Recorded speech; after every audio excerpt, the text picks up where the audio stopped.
Sense and Sensibility by Jane Austen, Chapter 32. When the particulars of this conversation were repeated by Miss Dashwood to her sister, as they very soon were, the effect on her was not entirely such as the former had hoped to see.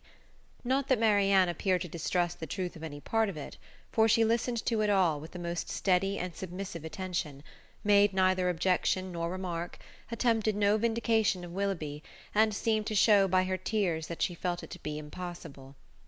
But though this behaviour assured Elinor that the conviction of his guilt was carried home to her mind, though she saw with satisfaction the effect of it, in her no longer avoiding Colonel Brandon when he called, in her speaking to him, even voluntarily speaking, with a kind of compassionate respect, and though she saw her spirits less violently irritated than before, she did not see her less wretched. Her mind did become settled, but it was settled in a gloomy dejection. She felt the loss of Willoughby's character yet more heavily than she had felt the loss of his heart. His seduction and desertion of Miss Williams, the misery of that poor girl, and the doubt of what his designs might once have been on herself, preyed altogether so much on her spirits that she could not bring herself to speak of what she felt even to Elinor, and brooding over her sorrows in silence gave more pain to her sister than could have been communicated by the most open and most frequent confession of them.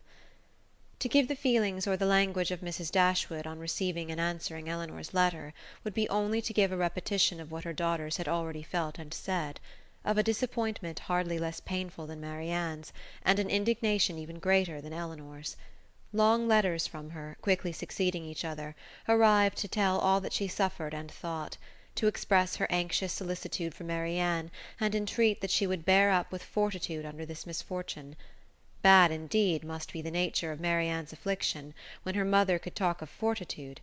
Mortifying and humiliating must be the origin of those regrets which she could wish her not to indulge.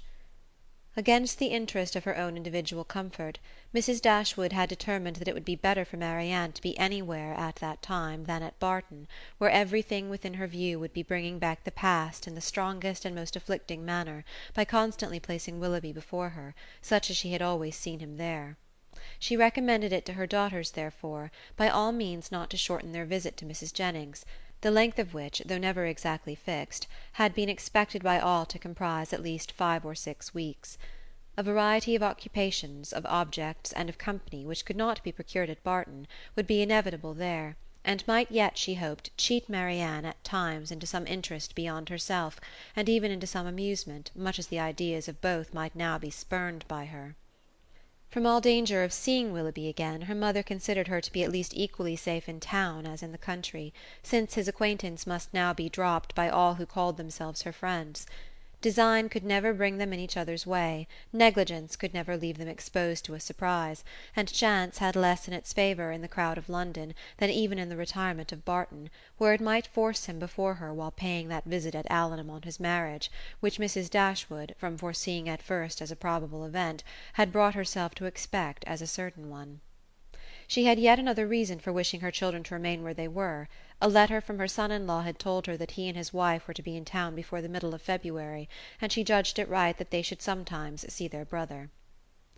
Marianne had promised to be guided by her mother's opinion, and she submitted to it therefore without opposition, though it proved perfectly different from what she wished and expected, though she felt it to be entirely wrong, formed on mistaken grounds, and that by requiring her longer continuance in London it deprived her of the only possible alleviation of her wretchedness, the personal sympathy of her mother, and doomed her to such society and such scenes as must prevent her ever knowing a moment's rest.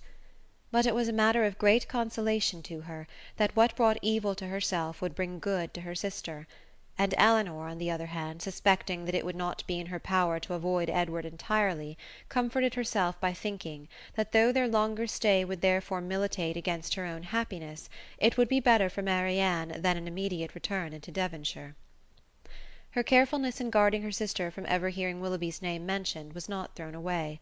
Marianne, though without knowing it herself, reaped all its advantage, for neither Mrs. Jennings nor Sir John, nor even Mrs. Palmer herself, ever spoke of him before her.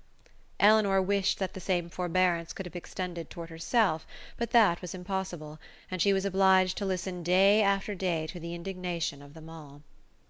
Sir John could not have thought it possible. A man of whom he had always had such reason to think well, such a good-natured fellow. He did not believe there was a bolder rider in England. It was an unaccountable business. He wished him at the devil with all his heart. He would not speak another word to him, meet him where he might, for all the world. No, not if it were to be by the side of Barton Covert, and they were kept watching for 2 hours together. Such a scoundrel of a fellow, and such a deceitful dog! It was only the last time they had met that he had offered him one of Folly's puppies, and this was the end of it. Mrs. Palmer, in her way, was equally angry. She was determined to drop his acquaintance immediately, and she was very thankful that she had never been acquainted with him at all. She wished with all her heart Combe Magna was not so near Cleveland, but it did not signify, for it was a great deal too far off to visit. She hated him so much that she was resolved never to mention his name again, and she should tell everybody she saw how good-for-nothing he was. The rest of Mrs. Palmer's sympathy was shown in procuring all the particulars in her power of the approaching marriage, and communicating them to Elinor. She could soon tell at what coachmaker's the new carriage was building, by what painter Mr. Willoughby's portrait was drawn, and at what warehouse Miss Grey's clothes might be seen. The calm and polite unconcern of Lady Middleton on the occasion was a happy relief to Elinor's spirits, oppressed as they often were by the clamorous kindness of the others.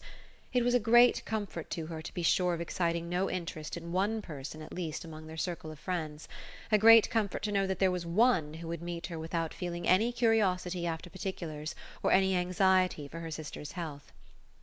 Every qualification is raised at times by the circumstances of the moment to more than its real value, and she was sometimes worried down by officious condolence to rate good breeding as more indispensable to comfort than good nature.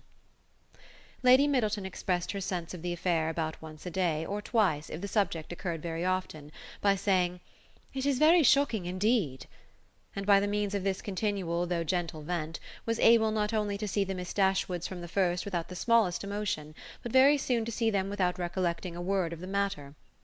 And having thus supported the dignity of her own sex, and spoken her decided censure of what was wrong in the other, she thought herself at liberty to attend to the interest of her own assemblies, and therefore determined, though rather against the opinion of Sir John, that as Mrs. Willoughby would at once be a woman of elegance and fortune, to leave her card with her as soon as she married.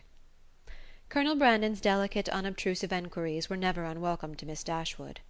He had abundantly earned the privilege of intimate discussion of her sister's disappointment by the friendly zeal with which he had endeavoured to soften it, and they always conversed with confidence.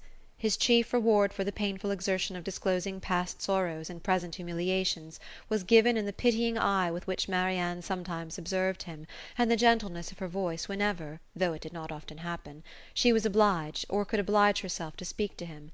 These assured him that his exertion had produced an increase of goodwill towards himself, and these gave Elinor hopes of its being farther augmented hereafter. But Mrs. Jennings, who knew nothing of all this, who knew only that the Colonel continued as grave as ever, and that she could neither prevail on him to make the offer himself, nor commission her to make it for him, began, at the end of 2 days, to think that, instead of midsummer, they would not be married till Michaelmas, and by the end of a week that it would not be a match at all. The good understanding between the Colonel and Miss Dashwood seemed rather to declare that the honours of the mulberry tree, the canal, and the yew arbour would all be made over to her, and Mrs. Jennings had, for some time, ceased to think at all of Mrs. Ferrars. Early in February, within a fortnight from the receipt of Willoughby's letter, Elinor had the painful office of informing her sister that he was married. She had taken care to have the intelligence conveyed to herself as soon as it was known that the ceremony was over, as she was desirous that Marianne should not receive the first notice of it from the public papers, which she saw her eagerly examining every morning.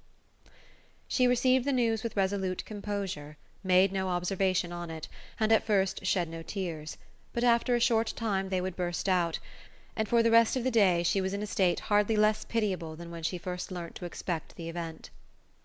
The Willoughbys left town as soon as they were married, and Elinor now hoped, as there could be no danger of her seeing either of them, to prevail on her sister, who had never yet left the house since the first blow fell, to go out again by degrees as she had done before. About this time the two Miss Steeles, lately arrived at their cousin's house in Bartlett's Buildings, Holborn, presented themselves again before their more grand relations in Conduit and Berkeley Streets, and were welcomed by them all with great cordiality. Elinor only was sorry to see them. Their presence always gave her pain, and she hardly knew how to make a very gracious return to the overpowering delight of Lucy in finding her still in town. I should have been quite disappointed if I had not found you here still," said she repeatedly, with a strong emphasis on the word. "But I always thought I should. I was almost sure you would not leave London yet awhile, though you told me, you know, at Barton, that you should not stay above a month. But I thought at the time that you would most likely change your mind when it came to the point. It would have been a great pity to have went away before your brother and sister came, and now to be sure you will be in no hurry to be gone. I am amazingly glad you did not keep to your word." Elinor perfectly understood her, and was forced to use all her self-command to make it appear that she did not. "Well, my dear," said Mrs. Jennings, "and how did you travel?" "Not in the stage, I assure you," replied Miss Steele with quick exultation. "We came post all the way, and had a very smart beau to attend us. Dr. Davis was coming to town, and so we thought we'd join him in a post-chaise, and he behaved very genteelly, and paid 10 or 12 shillings more than we did." "Oh, oh!" cried Mrs. Jennings. "Very pretty indeed. And the doctor is a single man, I warrant you." "There now," said Miss Steele, affectedly simpering. "Everybody laughs at me so about the doctor, and I cannot think why. My cousins say they are sure I have made a conquest, but for my part I declare I never think about him from one hour's end to the other. Lord, here comes your beau, Nancy," my cousin said t'other day, when she saw him crossing the street to the house. "My beau, indeed," said I cannot think who you mean. The doctor is no beau of mine." "Ay, ay, that is very pretty talking, but it won't do. The doctor is the man, I see." "No, indeed," replied her cousin with affected earnestness, "and I beg you will contradict it if you ever hear it talked of." Mrs. Jennings directly gave her the gratifying assurance that she certainly would not, and Miss Steele was made completely happy. "I suppose you will go and stay with your brother and sister, Miss Dashwood, when they come to town?" said Lucy, returning after a cessation of hostile hints to the charge. "No, I do not think we shall." "Oh yes, I dare say you will." Elinor would not humour her by farther opposition. "What a charming thing it is that Mrs. Dashwood can spare you both for so long a time together." "Long a time indeed!" interposed Mrs. Jennings. "Why, their visit is but just begun." Lucy was silenced. "I am sorry we cannot see your sister, Miss Dashwood," said Miss Steele. "I am sorry she is not well," for Marianne had left the room on their arrival. "You are very good. My sister will be equally sorry to miss the pleasure of seeing you, but she has been very much plagued lately with nervous headaches, which make her unfit for company or conversation." "Oh dear, that is a great pity. But such old friends as Lucy and me, I think she might see us, and I am sure we would not speak a word." Elinor, with great civility, declined the proposal. Her sister was perhaps laid down upon the bed, or in her dressing-gown, and therefore not able to come to them. "Oh, if that's all," cried Miss Steele, "we can just as well go and see her." Elinor began to find this impertinence too much for her temper, but she was saved the trouble of checking it by Lucy's sharp reprimand, which now, as on many occasions, though it did not give much sweetness to the manners of her sister, was of advantage in governing those of the other. Chapter 32